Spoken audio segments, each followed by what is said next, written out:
안녕하세요. 동작 그만 차차차 드록차입니다. 코로나19 징하게 가죠.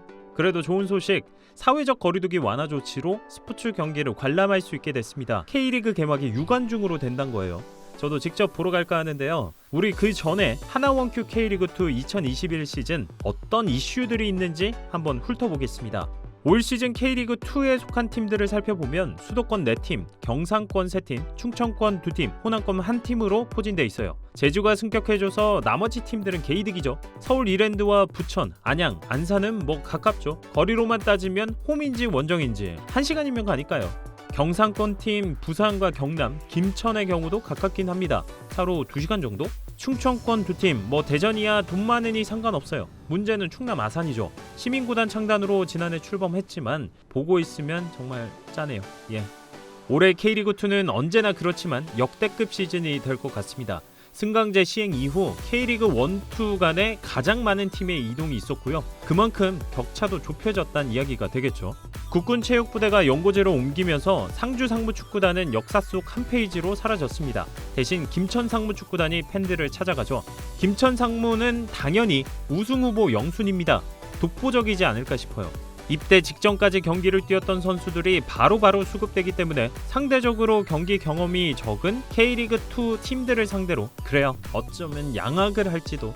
지난 시즌은 유독 치열했습니다. 제주와 수원이 습격했지만 시즌 막바지까지 치고받는 싸움이 계속됐죠. 이번 시즌은 어떨까요?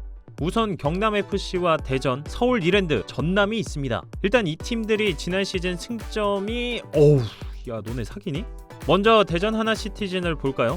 대전은 제주 수원FC와 시즌 중후반까지 선두 경쟁을 펼쳤습니다. 그런데 그 이후 몇몇 경기를 삽질하면서 승점이 이상하게 벌어졌어요. 황선홍 감독 체제 아래 창단한 대전이었는데 어디 가셨죠?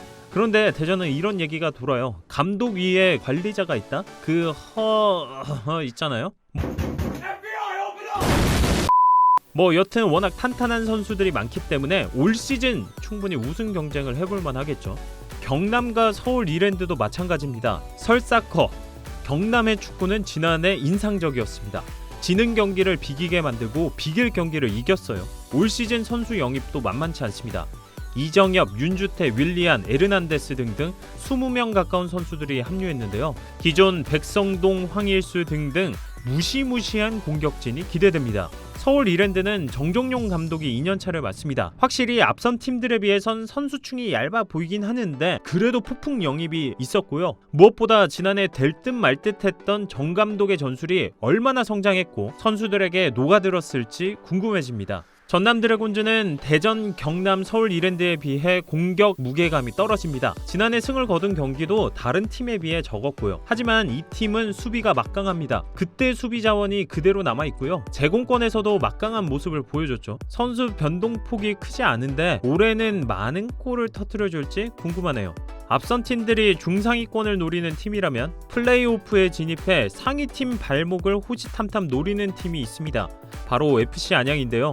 이번 이적 시장 안양의 움직임이 심상치 않습니다. 용병이면 용병, 선수면 선수, 공수에 걸쳐서 굵직굵직한 선수들이 대거 합류했습니다.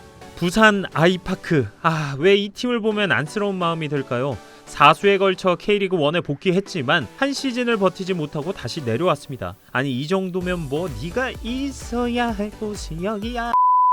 부산은 매년 외국인 농사를 실패했어요. 2시즌 이상 남아있는 경우가 없고 시즌 끝나면 다 사라져. 안녕히 계세요 여러분. 의리인지 애정인지 그동안 부산에 남아있던 선수들 최물로, 김문환, 이동준, 이정엽 다 공중분해됐어요.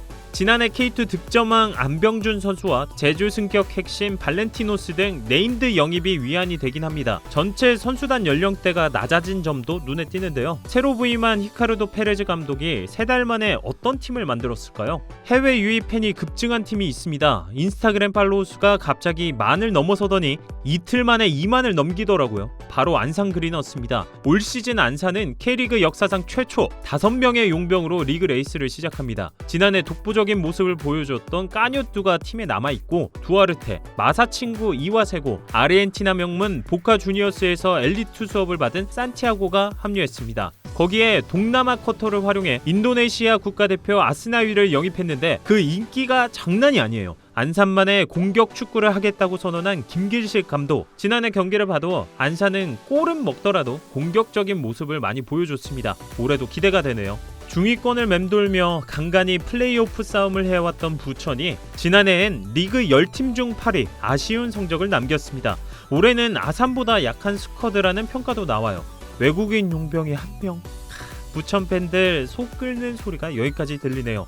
해체 수순에서 시민구단으로 창단하며 기사회생한 충남 아산FC. 지난 시즌 최하위를 기록하며 창단 첫해 아픈 기억을 갖게 됐습니다. 워낙 어린 선수들 위주로 꾸려졌고 선수층이 얇다 보니 어쩔 수 없었나란 생각이 들기도 했죠. 그래도 이번 시즌 선수 영입이 남다릅니다. 2016년 강원 승격 당시 최전방을 맡았던 마테우스가 왔고요. 가장 뜨거운 관심을 받는 미치부치 류헤이, 데이트 폭력 J리그 퇴출, 이상민 선수 음주 운전.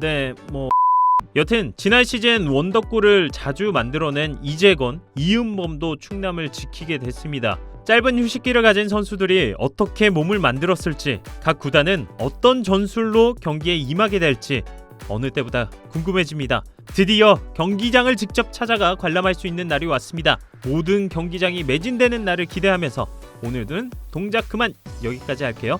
영상 재밌으셨다면 구독과 좋아요, 알람 설정까지 부탁드릴게요.